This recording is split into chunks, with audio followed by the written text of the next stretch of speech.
আমি নরমাল আমি normal sir আমি নরমাল আমি কিচ্ছু না।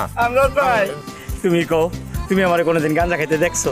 আমি দেখছি আরে কও না স্যার আমি গাঁজা খাই না। ও স্যার জিগান আমজাদ ভাই জিগান। চিনোস রে? আমি গাঁজা খাইছি না, আমি খাই না গাঁজা। আরে তোর তো জিগাই নাই তুই গাঁজা খাস কি খাস নাই, ওরে চিনোস কিনা? আমি হারে চিনি। কেমনে চিনোস?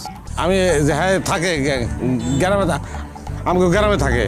চোরে চোরে মাস তুই ভাই, দুজন মিলে একসাথে গাঁজার ব্যবসা করো? জি স্যার এক লোকে। আমি গাঁজা খাইছি না।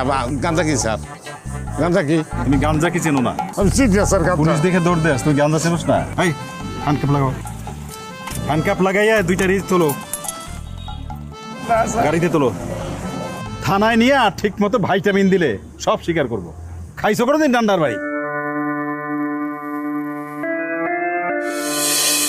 মকু ভাই, জেলখানার ভিতরে কি চান্সুর পাওয়া যায়? চান্সুর ভাতই পাওয়া যায় না আর তুমি চানাচুরের কথা কইতাছো। জেলখানা হইতাছে হাবিয়া দোজক, হাবিয়া দোজক।